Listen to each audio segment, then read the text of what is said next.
O aroma de lavanda e de fermento quente pairava no ar, perfeito e intenso. Minha padaria, The Gilded Crown, finalmente estava aberta. Eu havia passado 6 meses cuidando de cada detalhe, desde o balcão de carvalho reaproveitado até a playlist de jazz suave tocando ao fundo. Era uma obra-prima de atmosfera, e bem no centro de tudo estava a mesa VIP. O melhor lugar da casa, coberto com linho, com meu cristal mais fino e marcado por uma pequena placa elegante reservada para a família. Eram 20 horas. A mesa estava vazia. Meu celular vibrou no bolso do avental. Peguei-o esperando uma mensagem de desculpas. Talvez o trânsito estivesse terrível. Mas, em vez disso, o Instagram se atualizou. Alexander, meu irmão, acabará de postar uma selfie. Ele segurava um copo de cerveja barata, sorrindo largo com meus pais, Robert e Elizabeth, apertados atrás dele na foto. O fundo não era trânsito. Era o interior iluminado por neon de um bar esportivo qualquer. A legenda dizia: aqui é onde acontecem as coisas de verdade. Grandes coisas vindo em breve. Fiquei olhando para a tela. O contraste era cortante. Eu tinha construído um santuário de elegância e sabor. Lá estavam eles, comemorando a mediocridade sob luzes fluorescentes. Eles não estavam atrasados. Não estavam perdidos. Eles haviam escolhido não vir. E a percepção disso não caiu com o peso da tristeza. O som ecoou como o clique de uma trava se fechando. Deixe um comentário dizendo de onde você está ouvindo e que horas são aí agora. Adoraria saber quem faz parte da nossa comunidade. Meus olhos permaneceram secos. Um padeiro sabe que excesso de umidade arruína a crosta, e aquela noite exigia precisão absoluta. Caminhei até a mesa VIP, peguei a placa de reservado e a quebrei limpa ao meio. O som foi pequeno, mas parecia um tiro. Varri a sala com o olhar e avistei um casal jovem esperando perto da porta, com expressão esperançosa. Acenei para que viessem até mim. Esta mesa está aberta, disse, com a voz firme. Tem a melhor vista da casa. Enquanto eles se sentavam, radiantes, peguei meu celular mais uma vez. Não abri o Instagram. Abri minhas mensagens. Digitei uma frase para meu pai: mesa aberta para clientes pagantes. Não se preocupe em vir. Coloquei o telefone no silencioso e voltei para a cozinha. Pelo resto da noite, não pensei neles. Pensei na massa. Pensei na temperatura dos fornos. Pensei no sorriso de um cliente ao morder um pão oxala fresquinho. Concentrei-me no trabalho. Isso era algo que minha família nunca entendeu. Eles viam o Gilded Crown como um passatempo fofo, algo que eu fazia enquanto Alexander estava ocupado sendo um visionário. Mas isso não era um hobby. Eram 15 anos de despertadores 4 da manhã. Eram queimaduras nos braços e farinha nos pulmões. Eram todas as férias de família perdidas porque eu trabalhava turnos duplos em uma padaria comercial para economizar cada centavo. Alexander nunca havia feito um turno duplo na vida. Ele estava sempre criando ideias. Sempre fazendo contatos. Ele era o garoto dourado com grandes sonhos e conta bancária vazia. E eu era a rede de segurança. Eu era quem pagava pelo hosting do site dele quando ele esquecia. Eu era quem comprava mantimentos quando o capital dele estava preso. Eu era quem ouvia suas apresentações por horas, acenando e sorrindo enquanto meus próprios sonhos acumulavam poeira. Meus pais o incentivavam, é claro. Chamavam-no de gênio. Chamavam-me de confiável. Morgan é tão estável, minha mãe dizia, como se estabilidade fosse um prêmio de consolação por ser entediante. Eles não viam o fogo necessário para ser estável. Não viam a coragem necessária para economizar $50.000 com o salário de padeiro. Eles só viam uma conta bancária que podiam acessar quando a última empreitada de Alexander inevitavelmente quebrasse. Mas naquela noite, o banco estava fechado. Hoje à noite, eu não era o plano B. Eu era o evento principal, e eles tinham perdido isso. À meia-noite, a padaria estava vazia. A equipe já havia ido para casa. Tranquei a porta da frente e apaguei as luzes. No silêncio, conferi meu celular, 19 chamadas perdidas, 14 mensagens, todas do meu pai. Não li nenhuma. Apenas olhei para a tela, sentindo o peso do silêncio. Não era solidão. Era paz. Pela primeira vez na minha vida, eu não estava esperando que eles me validassem. Eu mesmo havia me validado, e isso era algo perigoso para o bode expiatório fazer. Na manhã seguinte, o sino acima da porta tocou. Não precisei olhar para saber quem era. Os passos pesados e autoritários denunciavam sua presença. Meu pai, Robert, entrou como se fosse dono do lugar. Vestia sua camisa polo casual de trabalho, o uniforme que usava quando queria parecer importante sem realmente fazer nada. Ele não olhou para os doces. Não olhou para a decoração. Olhou direto para mim, os olhos procurando fraqueza. Noite difícil? Perguntou, encostando-se no balcão. Vi que você ainda estava aqui tarde. Eu estava trabalhando, respondi, limpando a máquina de café expresso. Algo que você deveria tentar alguma vez, riu, soltando um ar de desprezo.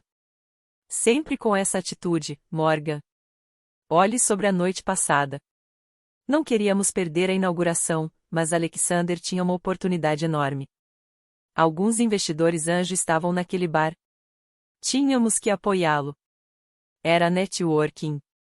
Networking em um bar esportivo durante os playoffs, eu disse, seca. Parece produtivo. É estratégico, ele retrucou. Alexander está construindo algo grande, um aplicativo que vai revolucionar a economia de bicos. Mas, para chegar ao próximo nível, ele precisa de capital. Capital sério.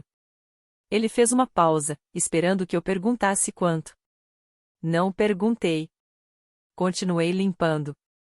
Morgan, escute, ele continuou, a voz caindo em um sussurro conspiratório. Estamos conversando. Sua padaria vai bem, claramente, mas é fichinha comparada ao que Alexander está construindo. Achamos que é hora de você diversificar. Precisamos que você invista $50.000 na empresa dele. Participação acionária no andar térreo. Pare de limpar. $50.000. É um empréstimo, essencialmente, ele disse rapidamente. Mas pense nisso como um investimento na família. Nós te apoiamos quando você só brincava com farinha na cozinha. Agora é sua vez de apoiar seu irmão. Olhei para ele, realmente olhei, e pela primeira vez vi o medo por trás de seus olhos. Ele não estava pedindo ajuda. Ele estava exigindo tributo. E então caiu a ficha. A psicologia de tudo aquilo. Não era só ganância. Era a realidade do balde de caranguejos. Se um caranguejo tenta sair, os outros puxam ele de volta para baixo.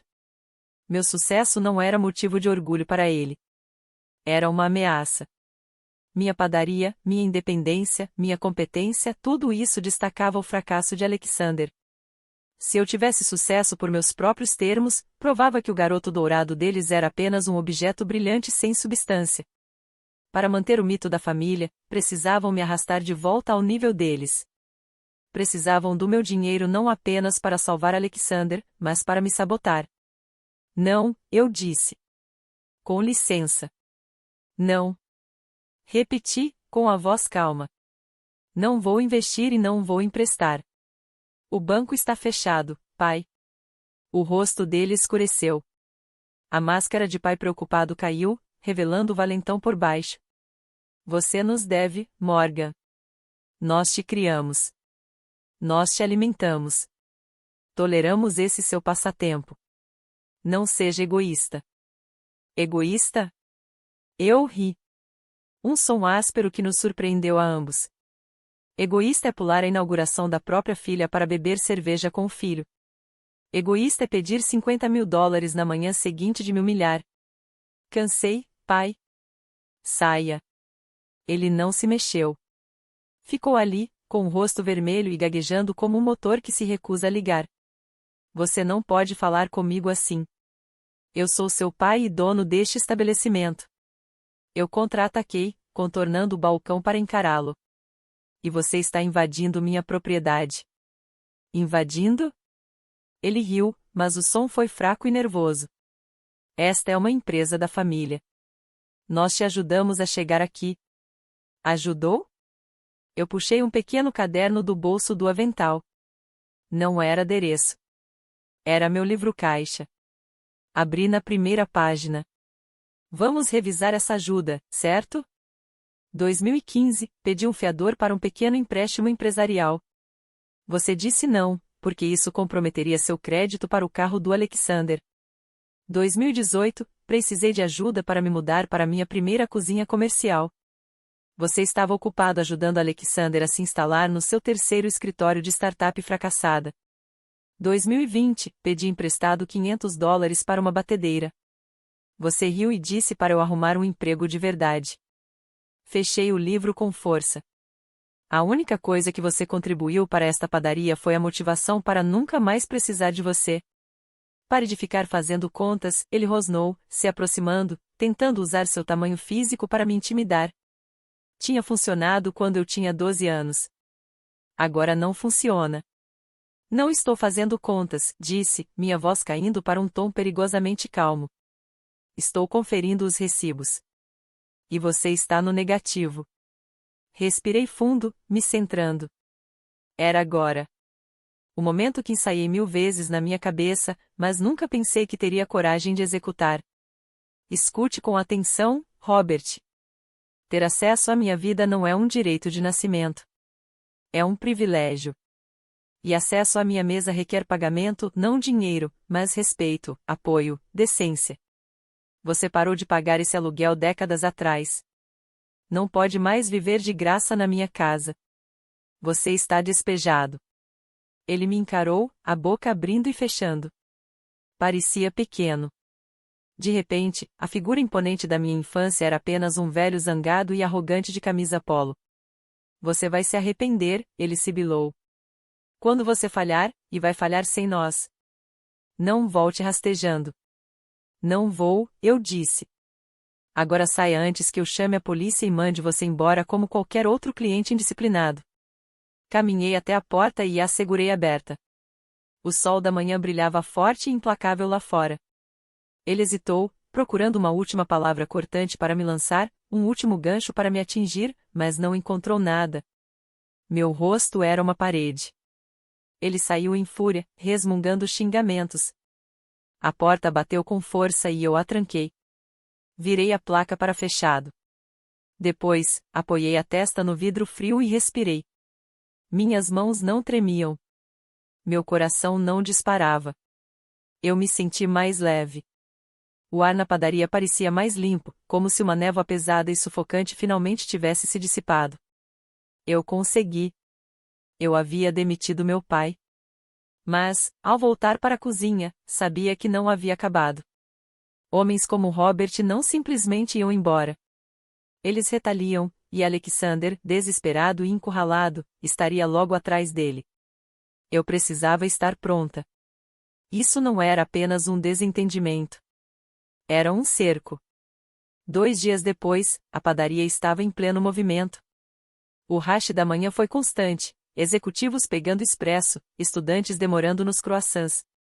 O ritmo era reconfortante, até a porta se abrir às 12h15, e a atmosfera azedar. Não era um cliente. Era um homem com um corta-vento bege, segurando uma prancheta. Mostrou um distintivo, Departamento de Saúde. Recebemos uma denúncia. O café ficou em silêncio. Uma mulher, com um pedaço de torta de limão na boca, congelou. A máquina de expresso chiava alto no silêncio. Uma denúncia? Perguntei, enxugando as mãos no avental e mantendo o rosto neutro. Sobre o quê? Infestação de roedores? Exatamente.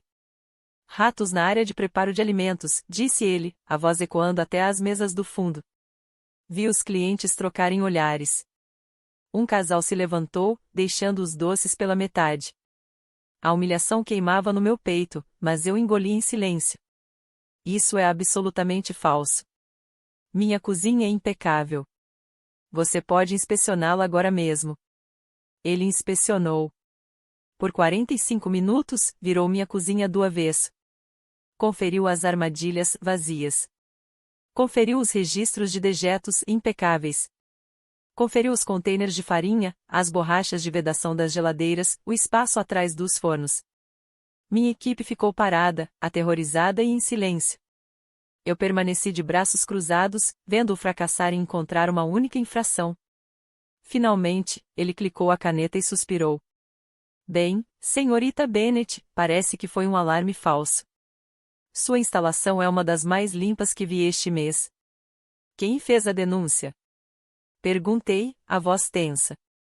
Não posso divulgar isso, disse ele, entregando-me uma cópia do relatório. Mas posso dizer o seguinte: quem ligou afirmou ser um parente preocupado que teria visto a infestação pessoalmente. Um parente? Acompanhei-o até a porta, forçando um sorriso para os clientes que ainda restavam. Está tudo perfeito, pessoal. Apenas uma inspeção de rotina. Mas assim que ele saiu, o sorriso desabou. Eles não eram apenas gananciosos. Não eram apenas invejosos. Eles estavam em guerra. Não era mais sobre dinheiro, era terra arrasada. Eles estavam dispostos a incendiar meu sustento, destruir a reputação que eu levei uma década para construir, só para me forçar a ceder. Queriam me ver desesperada. Queriam me ver quebrada, rastejando de volta para eles para assinar qualquer cheque que colocassem na minha frente. Fui para a sala dos fundos e abri as filmagens de segurança da porta da frente. Retrocedi até a tarde de ontem. Claro o suficiente, o carro de Alexander estava parado do outro lado da rua por 20 minutos, observando a padaria, acompanhando o movimento do almoço, contando os clientes que ele tentava afastar. Minhas mãos tremiam, não de medo, mas de uma raiva fria e concentrada. Eles haviam ultrapassado uma linha. Não se mexe com a cozinha de um chefe. Não se mexe com sua classificação de higiene. Isso é uma declaração de guerra nuclear. Peguei o celular. Não liguei para meu pai. Não liguei para Alexander. Liguei para a linha não emergencial da polícia, porque registrar uma denúncia falsa a uma agência do governo não é apenas uma brincadeira, é um crime, e eu tinha acabado de brincar de família. Era hora de começar a brincar de promotora. A raiva ainda fervia, uma tensão baixa e constante no meu estômago, quando uma batida veio na porta dos fundos, tarde da noite. Era hesitante, quase tímida, nada parecido com as pancadas arrogantes do meu pai. Chequei as câmeras de segurança. Era Kayla, noiva de Alexander. Ela parecia um fantasma, pálida e tremendo sob a luz do beco. Destranquei a porta, mas não a abri totalmente. O que você quer, Kayla? Eu preciso te mostrar uma coisa, ela sussurrou, a voz trêmula. Por favor, ainda não posso ir à polícia. Estou com medo. Afastei-me. Ela entrou cambaleando, segurando o celular como se fosse um salva-vidas. Não parecia a parceira sofisticada de um visionário da tecnologia. Parecia uma mulher que acabará de perceber que estava vivendo com um estranho. Ela se sentou na mesa de preparo, as mãos tremendo tanto que mal conseguia desbloquear a tela do celular. Alexander não está construindo um aplicativo, disse, as palavras saindo apressadas. Não existe empresa. Nunca existiu. Eu imaginei, respondi, seca. Mas isso não explica um inspetor de saúde. É pior que isso. Ela abriu um memo de voz. Ele deve dinheiro. Muito dinheiro, para pessoas perigosas. Os investidores do bar esportivo eram apostadores. Ele está devendo $80.000. 80 mil? Meu estômago se revirou. Isso explicava o desespero. Isso explicava a exigência dos 50 mil. Não era capital de investimento. Era resgate. Escute isso, disse ela, apertando o play. A gravação estava granulada, mas as vozes eram inconfundíveis, meu pai e Alexander discutindo em tons baixos. Ela não cede, pai. A inspeção de saúde não a assustou o suficiente. Era Alexander, soando aflito. Ela vai quebrar. A voz do meu pai, calma e gelada. Só precisamos que ela assine o contrato inicial de parceria.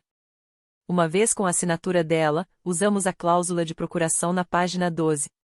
Isso nos dá direitos de liquidez. E então? Então liquidamos, disse meu pai. Vendemos os fornos. Vendemos as batedeiras.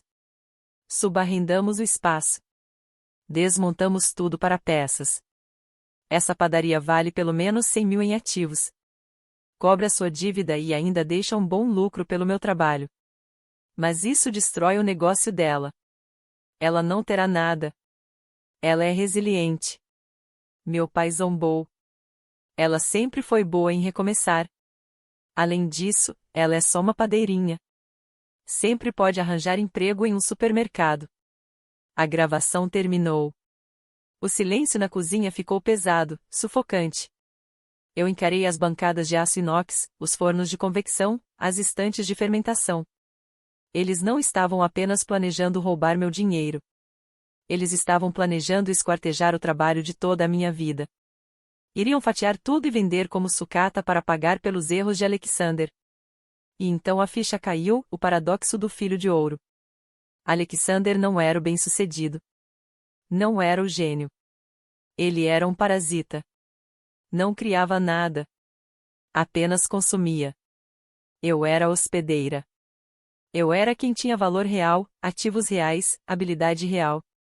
Toda a dinâmica familiar era uma farsa criada para esconder o fato de que o filho de ouro era só uma casca vazia sustentada pelo trabalho da filha bode expiatória. Por que você está me mostrando isso? Perguntei, olhando para Kayla. Porque eu estou grávida, ela sussurrou, tocando o próprio ventre. E eu não vou criar uma criança em uma família que devora os seus. Ela encaminhou o arquivo para o meu celular. Faça o que tiver que fazer, Morgan. Acabe com eles.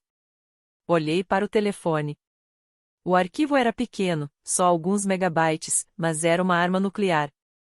Vá para a casa da sua irmã hoje. Não volte para o Alexander. Depois que ela saiu, ouvi a gravação mais uma vez. Ela é só uma padeirinha. Eu sorri. Era um sorriso frio, assustador, que eu mal reconheci refletido na porta do forno. Você tem razão, pai, sussurrei para a cozinha vazia. Eu sou uma padeira. E amanhã vou te servir exatamente o que você pediu. Na manhã seguinte, eles chegaram às 10 em ponto. Meu pai e Alexander, ambos com cara de vitória, ambos carregando pastas que pareciam mais adereços do que ferramentas de trabalho. Eles esperavam encontrar uma mulher quebrada. Eles esperavam encontrar uma padeira desesperada, pronta para assinar qualquer coisa para salvar sua reputação infestada de roedores.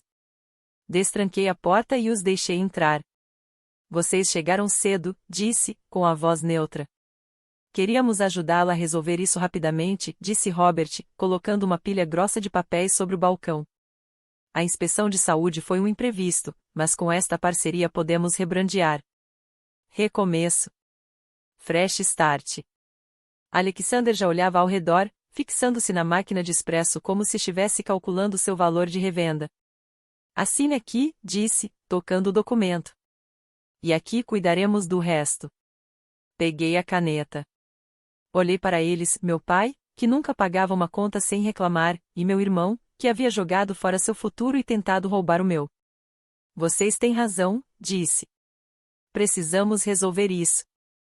Não assinei o papel. Em vez disso, pressionei um botão no celular, conectado ao sistema de som da padaria. A voz desesperada de Alexander encheu o ambiente, ecoando pelos alto-falantes de alta qualidade. Ela não cede, pai. A gente desmonta tudo. Ela é só uma padeira. A cor sumiu do rosto de Alexander tão rápido que parecia que ele desmaiaria. Robert congelou a mão no meio do caminho para os papéis. A gravação continuou, detalhando cada parte do plano deles, cada grama de desprezo. Quando terminou, o silêncio foi absoluto. Você nos gravou? Robert sussurrou, a voz trêmula. Kayla gravou vocês, corrigi. E ela me entregou. Puxei debaixo do balcão um envelope Manila. Isso não é um contrato de parceria. Dentro, vocês vão encontrar duas coisas. Primeiro, uma ordem de restrição para ambos, proibindo que se aproximem a menos de 150 metros desta padaria ou da minha casa. Segundo, uma cópia do boletim de ocorrência que registrei esta manhã sobre a denúncia falsa ao Departamento de Saúde. Fazer uma denúncia falsa é crime de menor potencial, mas conspirar para fraudar o proprietário de um negócio usando uma procuração? Isso é fraude. Isso é crime grave. Alexander começou a hiperventilar. Morgan, por favor. Foi só conversa. A gente só. Guarde isso para o juiz, interrompi. A polícia tem o arquivo de áudio. Eles têm os registros de mensagens. Eles têm tudo. Caminhei até a porta e a abri de par em par. Saia daqui e nunca mais volte. Eles foram embora. Não discutiram. Não ameaçaram. Fugiram. Fugiram como covardes. Fugiram da luz que tanto tentaram apagar. Um mês depois, a padaria estava mais cheia do que jamais estivera. A luz da manhã entrava pelas janelas, iluminando as partículas de pó dançando no ar. O sinal de reservado havia desaparecido para sempre. Todas as mesas estavam abertas. Todos os assentos ocupados. Eu estava atrás do balcão, embalando uma dúzia de croissants, quando vi algo. Um cliente havia deixado uma nota de $20 sobre o balcão, e por baixo dela havia um guardanapo com um recado. Não era qualquer cliente. Era o crítico gastronômico mais notório da cidade, conhecido por destruir restaurantes com uma única frase. Peguei o guardanapo. Em tinta azul, 5 palavras. Integridade tem melhor sabor que tudo. Ao lado, um cheque de $2.500. Uma gorjeta. Olhei para cima, mas ele já havia ido embora. Olhei ao redor para minha equipe, minha chefe de padeiros rindo com uma cliente fiel, meu barista aperfeiçoando um coração em latte artigo. Era isso. Essa era a família que eu havia construído. Não de sangue, mas de farinha, açúcar e respeito mútuo. Eu não perdi uma família. Ganhei minha liberdade. Se você já precisou construir sua própria mesa porque sua família não lhe deu um lugar, compartilhe esta história. Você não está sozinho.